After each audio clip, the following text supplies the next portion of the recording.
semuanya, hari ini kita akan cerita kisah Cut Nyak Dien. Cut Nyak Dien adalah seorang pahlawan wanita yang berasal dari Aceh. Beliau terkenal atas perjuangannya melawan penjajahan Belanda pada akhir abad ke-19.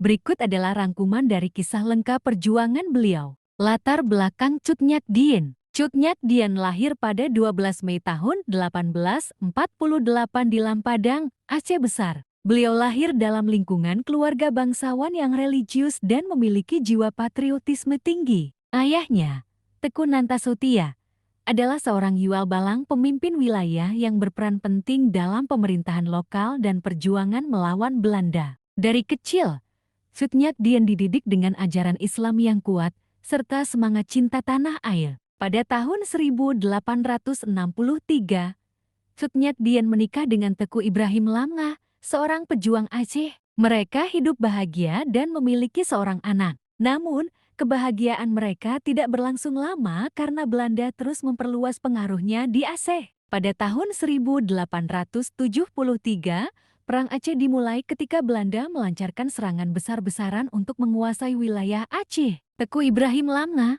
suami Cut Nyak Dien, menjadi salah satu komandan dalam perang melawan pasukan Belanda. Pertempuran berlangsung sengit selama bertahun-tahun dan pada tahun 1878, Teku Ibrahim Lamngah gugur dalam pertempuran melawan Belanda di Gletarung. Kematian suaminya menjadi pukulan berat bagi Cut Nyak Dien. Namun, alih-alih menyerah pada kesedihan, beliau bersumpah untuk melanjutkan perjuangan suami dan melawan penjajah Belanda hingga akhir hayatnya. Setelah kematian suaminya, Cut Nyak Dien menikah dengan Teku Umar, seorang pejuang Aceh yang terkenal cerdas dan taktis. Teku Umar dikenal karena strateginya yang licik dalam menipu Belanda dengan cara berpura-pura menyerah, hanya untuk mendapatkan senjata dan sumber daya dari Belanda. Setelah mendapatkan pasokan senjata yang cukup, Teku Umar kembali memimpin perlawanan terhadap Belanda. Cut Nyak Dien bersama Teku Umar memimpin pertempuran gerilya di hutan-hutan Aceh. Perlawanan mereka berhasil membuat Belanda terlihat menyedihkan.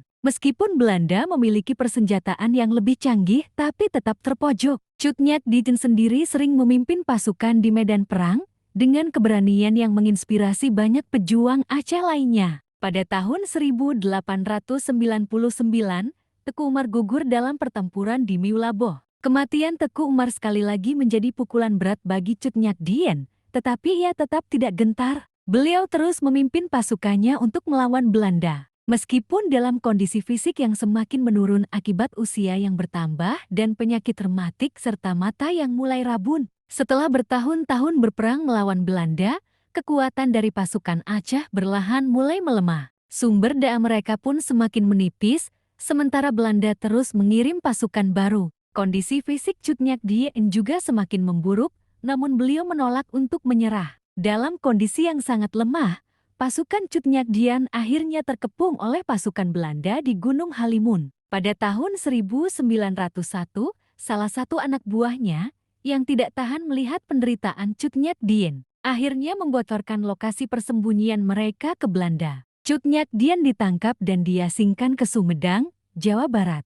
Meskipun dalam pengasingan, semangat perlawanan Cut Nyak Dien tidak pernah padam. Beliau tetap menjadi simbol perlawanan rakyat Aceh hingga akhir hayatnya. Cut Nyak Dien meninggal di Sumedang pada tahun 1908 dalam usia sekitar 60 tahun. Jenazahnya dimakamkan di Sumedang, jauh dari tanah kelahirannya di Aceh. Perjuangan Cut Nyak Dien diabadikan dalam sejarah Indonesia sebagai simbol keberanian dan keteguhan seorang wanita dalam melawan penjajahan. Beliau diangkat menjadi pahlawan nasional Indonesia pada tahun ke-1964. Hingga saat ini, nama Cut Nyak Dien dikenang sebagai salah satu pahlawan wanita terbesar dalam sejarah Indonesia.